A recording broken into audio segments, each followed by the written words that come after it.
Bonjour ou bonsoir, mesdames, messieurs, tout dépend d'où est-ce que vous êtes dans le monde. Homecoming reçoit aujourd'hui M. Babacar Mbaye. Bonjour ou bonsoir, Babacar. Bonjour, Monsieur Faye. J'espère que vous allez bien et c'est vraiment un honneur de participer à votre émission. Eh bien, nous sommes très heureux de vous avoir aussi comme invité, Babacar. Alors, bien entendu, Babacar Mbaye aujourd'hui est l'invité de Homecoming parce que Babacar, comme beaucoup de Sénégalais, a quitté son pays et allé ailleurs. Pour lui, c'était en France avant de retourner au Sénégal. Mais avant, peut-être de parler de son périple français, des raisons de son retour, nous wax Babacar Mbaye qui c'est kan mooy Babacar Mbaye. Donc, man maay Babacar Mbaye. Donc, un jeune vraiment qui a voulu faire de son mieux pour jàppale Sénégal, pour jàppale askanam aussi. Donc, fi ñu tàmbale woon mooy nekkoon ndaw jàngee présentation de Marie fii ci Sénégal jaar yàlla suren macha allah. Donc, je passe le bonjour à Monsieur Anne parce qu'il a vraiment fait notre jeunesse et moom li ëpp ci ñun moom moo ko def. Donc, et je suis passé après à l'école supérieure de commerce, l'école supérieure de Rennes, l'Institut supérieur de management. Je suis passé par l'ISM, donc l'Institut supérieur de management. Je passe un coucou à Monsieur Diaw, donc qui a fait vraiment beaucoup pour moi. Donc, j'ai eu là-bas mon DG, mon diplôme supérieur de gestion. Et après cela, j'ai eu un concours d'échange, donc, et je suis parti en France. Ce sont les motivations de votre départ, avec l'envie de rester en France ou bien Bon, avant cela, j'étais avec le professeur Sahir Thiam, donc qui fonda Audit et Conseil, je ne sais pas si vous le connaissez. Ah, ku wax Sakhir Thiam moom wax wolof, enseignement des mathématiques déjà en wolof. Sahir Diagne. Autant pour moi. Le professeur Sahir Diagne, à l'époque, c'était un expert comptable, c'était l'expert comptable de l'ASECNA d'ailleurs. Donc j'étais avec lui et je travaillais sur beaucoup de projets. D'ailleurs, le projet pour lutter contre le secteur informel. Donc on l'avait réglé à cette époque-là avec le ministre des PME PMI et aussi c'était à l'époque du président Abdoulaye Wade. Donc au milieu de ce projet-là, donc j'ai eu un programme d'échange et je suis parti en France. C'était d'ailleurs contre moi, mais parce que je voulais carrément réaliser le projet. Mais bon, jusqu'à présent, bon, nous sommes dans cette lancée. Et comment ça s'est passé? Alors, vous quittez le Sénégal pour la première fois, vous partez pour la France? Oui, je quitte le Sénégal pour la première fois. Sincèrement, je ne voulais pas du tout partir. Donc je ne voulais pas du tout partir en France parce que j'avais commencé à avoir un emploi, j'avais commencé, étant jeune, 19 ans, 20 ans, donc j'avais déjà un stage, j'avais déjà tout ce qu'il faut. Donc vraiment, je ne voulais même pas partir, je le cachais même à mes parents. Donc j'avais fait ce concours-là et j'étais admis en programme d'échange. Et c'est par la suite que bon, ma mère était au courant par le biais d'une sœur. Donc actuellement, c'est le directeur de l'ISM Mour. Donc c'est le mari à une de mes sœurs, Sokhna May.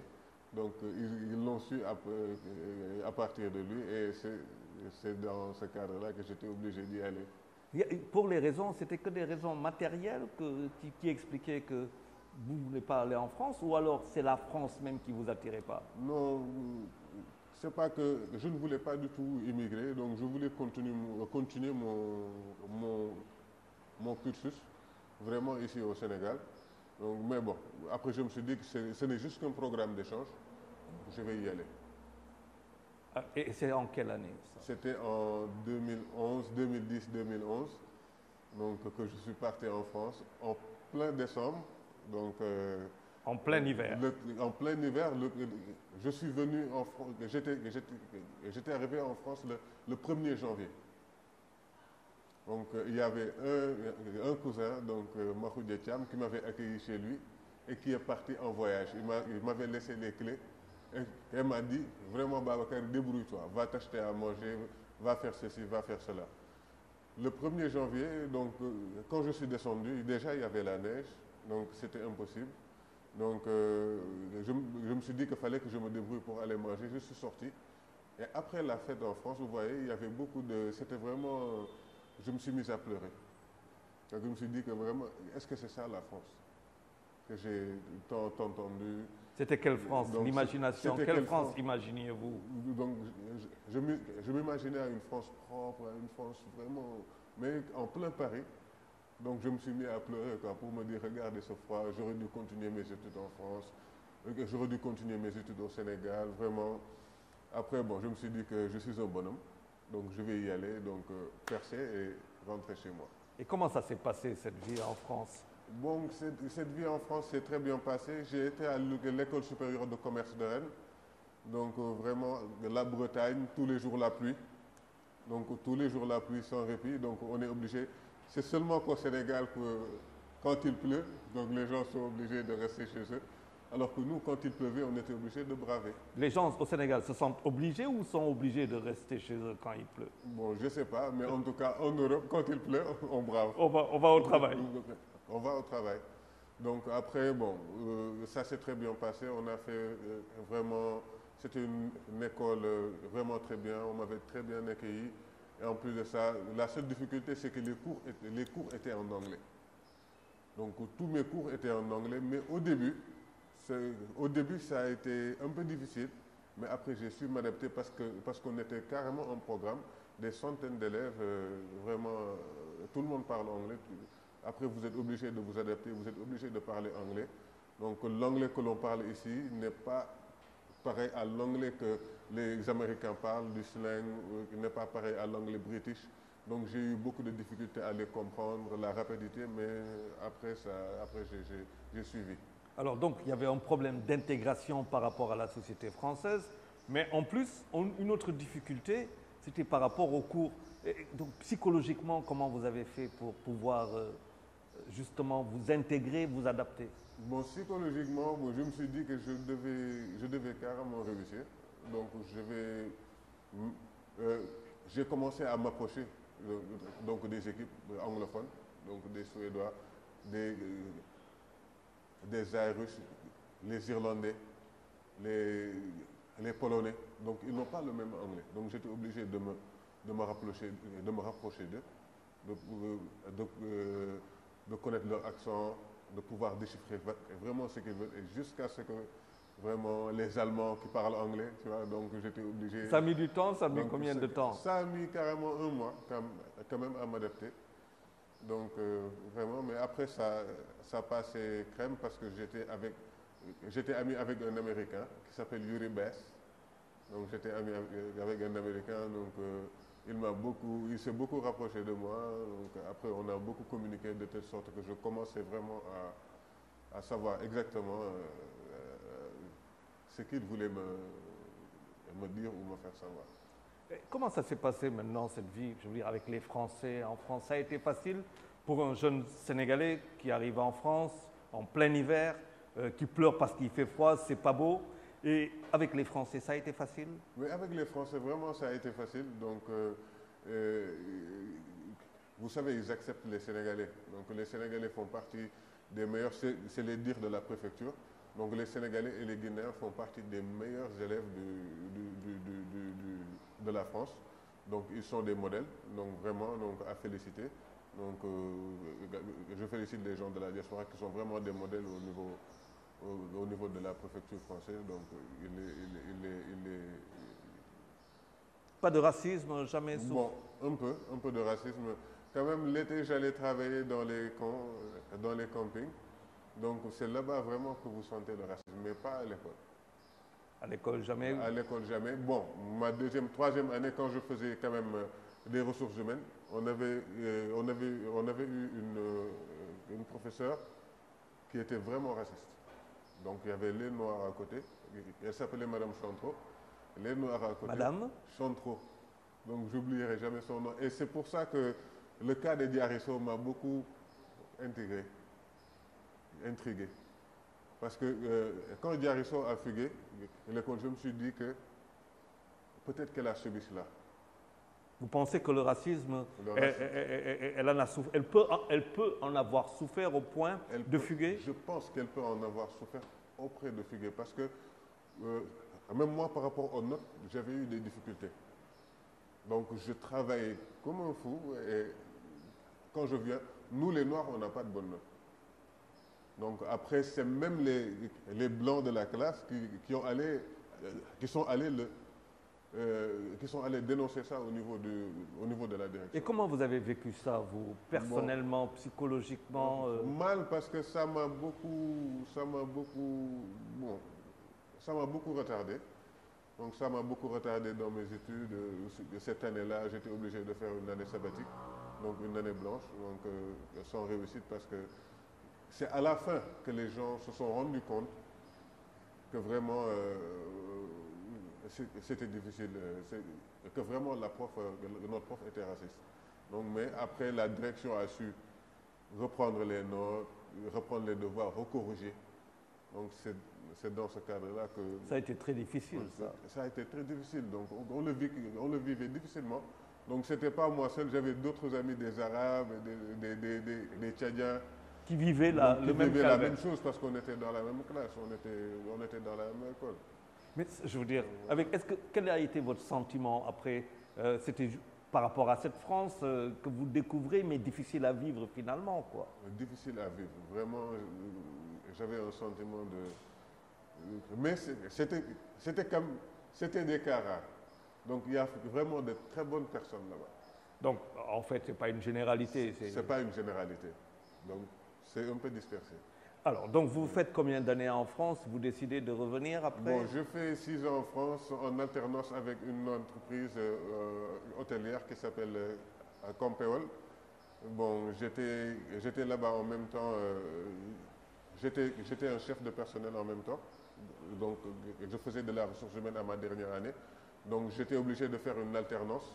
Donc, une alternance, faire une partie à l'école, faire une partie en entreprise. Donc, cette entreprise-là m'avait accepté. Donc, j'étais avec le numéro 2 d'une chaîne de 41 hôtels. Donc, ils m'ont vraiment bien accueilli et voilà quoi. J'avais tout là-bas, monsieur Nicolas Delmont donc, et madame Delmont, je les salue donc de passage. Donc ils m'ont beaucoup aidé et beaucoup accueilli parce qu'ils m'ont bien accepté. Et alors, Babacar, vous avez plusieurs casquettes. Ouais. Vous faites aussi, vous êtes spécialisé en ressources humaines, je crois, d'autres choses. Donc bon, j'ai fait du marketing naturellement, mais à ma dernière année, j'ai fait même comme projet de mémoire la gestion des compétences des Sénégalais de l'extérieur, donc et les conséquences que cela peut avoir ici au Sénégal. Et c'est dans ce cadre-là que je me suis dit que je vais aller rentrer et servir mon pays à partir de l'entreprise que j'ai mis en place qui s'appelle Compétences 221. On reviendra à Compétences 221, mais avant, vous retournez. Quand est-ce que vous décidez de retourner au Sénégal? J'ai décidé de retourner en 2014-2015.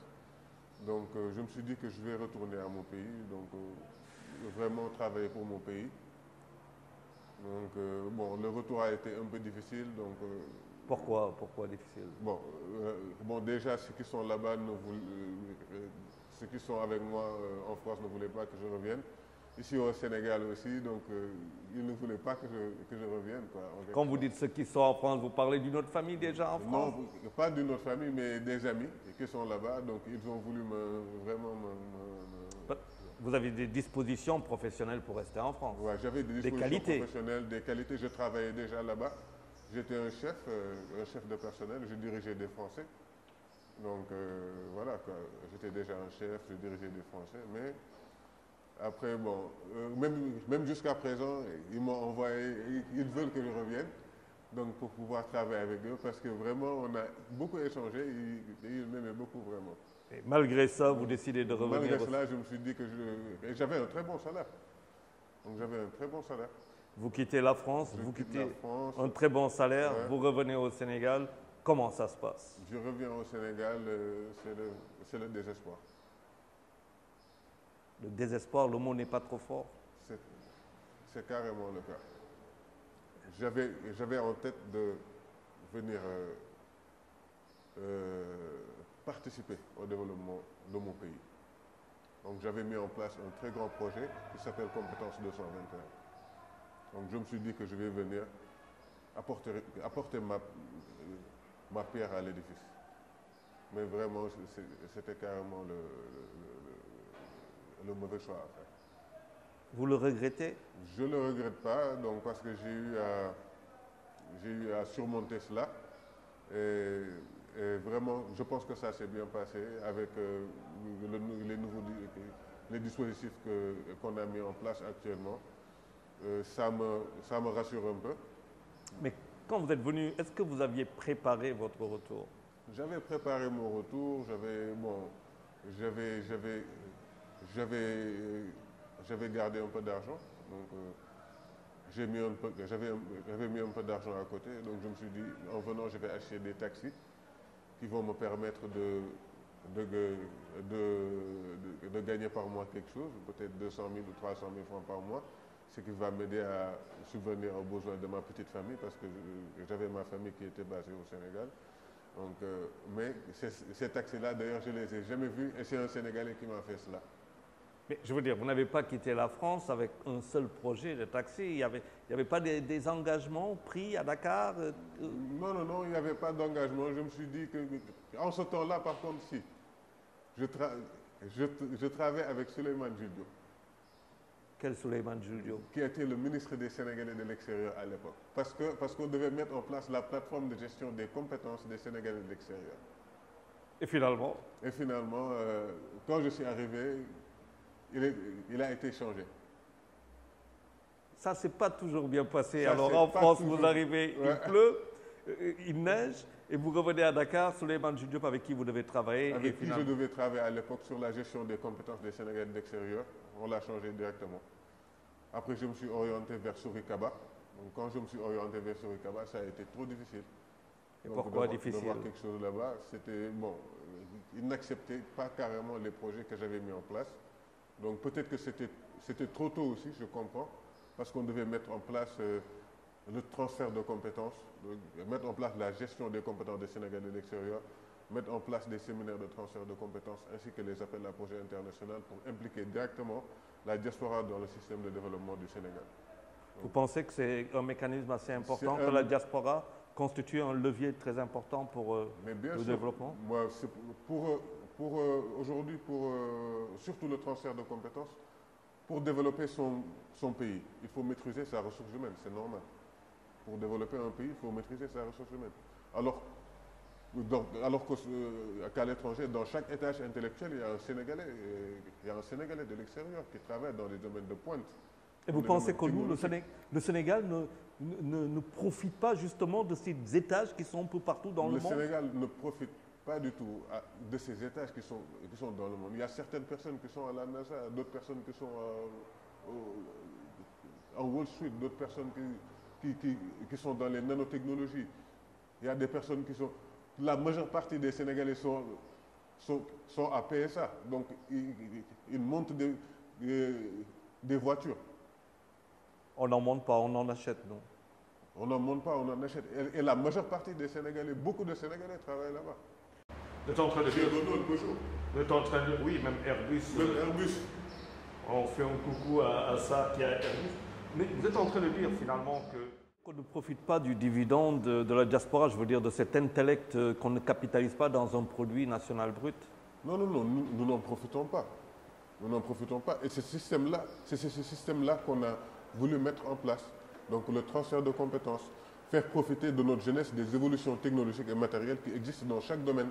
Et aujourd'hui, nos Sénégalais sont dans tous les domaines. Mais aujourd'hui, est-ce que vous pensez qu'avec... il y a quand même une direction générale d'appui aux Sénégalais de l'extérieur.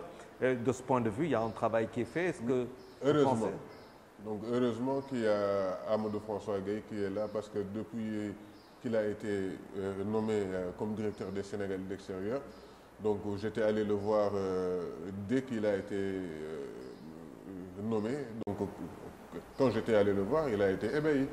Donc il m'a dit, mais écoute, depuis quand vous avez ce projet? Je lui ai dit, je l'avais présenté à Sourikaba. Il m'a dit non. Je lui ai dit si.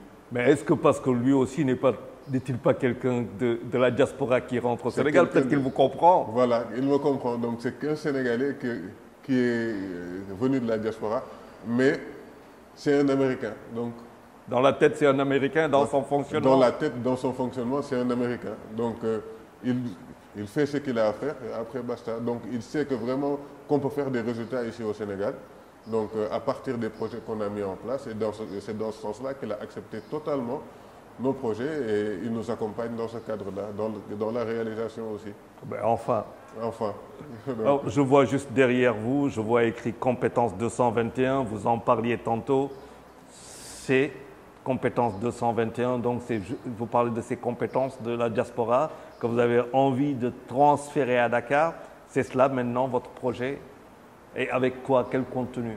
Donc aujourd'hui, compétence 221 déjà travaille pour une implication de la diaspora dans le développement du Sénégal avec le ministère des Affaires étrangères et le ministère de l'Emploi. Nous avons signé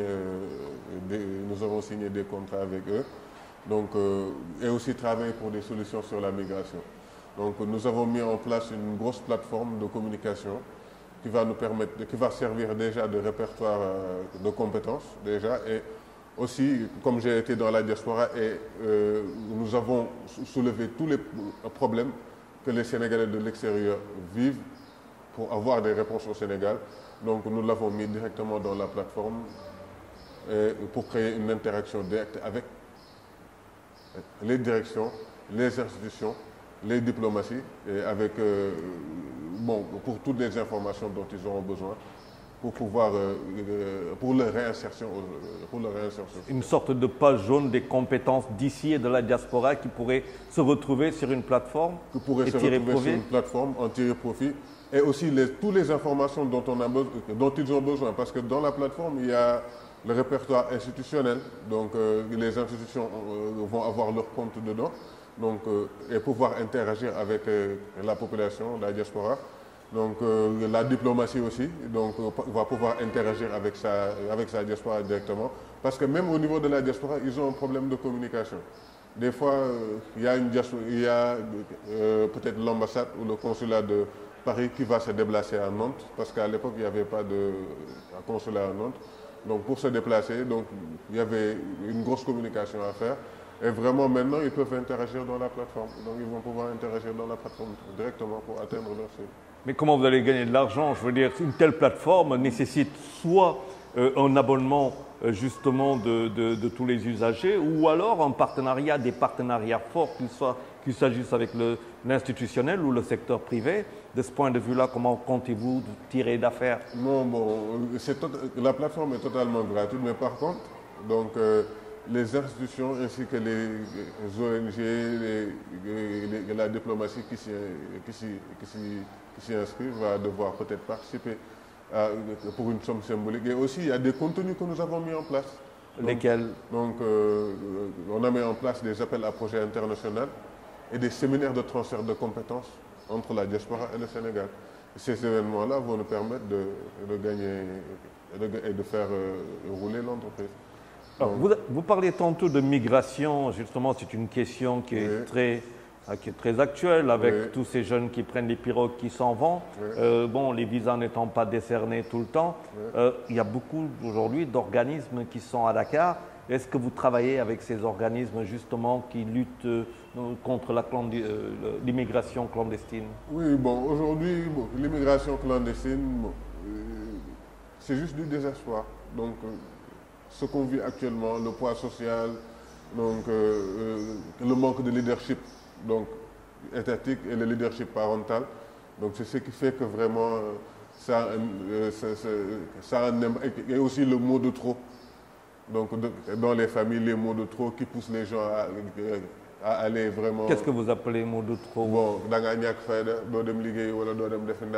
Donc et en plus de ça, tu vois un jeune à 30 ans, on lui donne à manger jusqu'à présent. Donc il ne peut rien faire pour ses parents.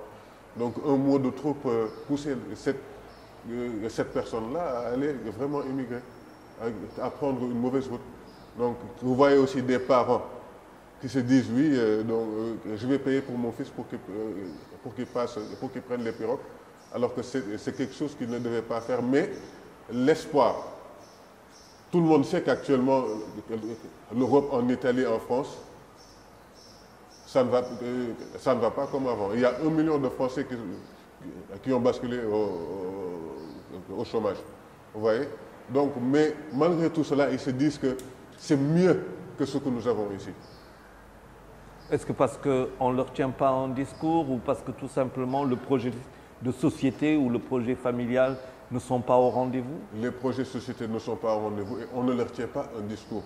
Et aussi, les solutions que nous prenons ne répondent pas exactement à leurs besoins et ne solutionnent pas le problème. Qu'est-ce qu'il faut faire alors pour ces jeunes? Une concertation des acteurs de la migration et de la diaspora. Et c'est Vous appelez à une concertation? J'appelle à une concertation. Les actions isolées ne mènent à rien du tout. Il faut une action globale en faisant... globale. Et c'est ce que Amadou François Gueye a compris d'ailleurs. Donc ce que nous allons faire, normalement dans peu de temps, on doit le lancer. Donc la concertation de la migration. Donc on doit le faire au Pullman en fin du mois et peut-être en début décembre.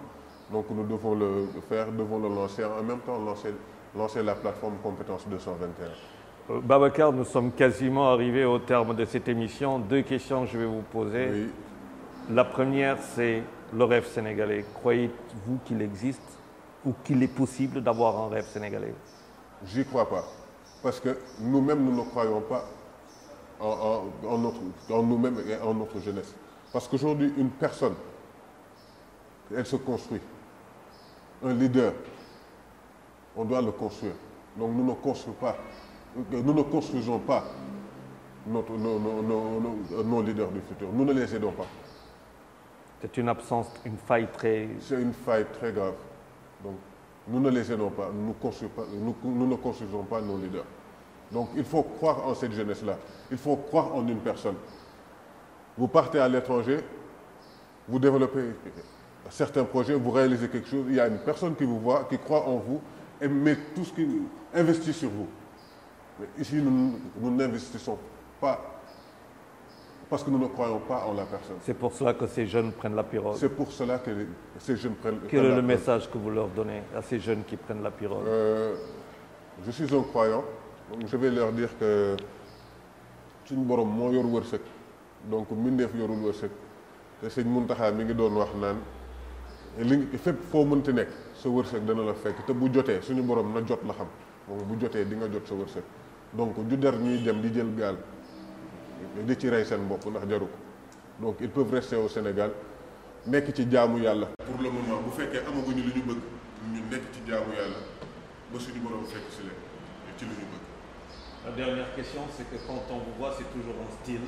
J'allais le dire, c'est pas extrême, c'est toujours le style de Touba. Faire va en mourir, ça ne change pas. La France n'a pas changé votre façon de vous habiller.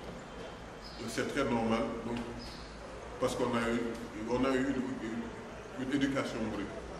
Donc ce que nous avons appris, c'est pas copier les Français, mais prendre ce qu'ils ont de bon et leur laisser ce qu'ils ont de mal. Donc c'est ce que j'ai fait. Nous voulons être des Sénégalais authentiques, avec une identification vraiment claire et vraiment mouride, comme on arrive à la fin, je vais juste lancer un mot pour dire que c'est nous qui avons fait un degré. Merci beaucoup, madame, c'est mon série. Amin. Amin. C'était un plaisir de vous recevoir, Babacar Mbaye Amin. Je vous donne rendez-vous quant à vous, chers internautes et téléspectateurs de Madère TV, une prochaine fois pour un autre numéro. Merci beaucoup, ça.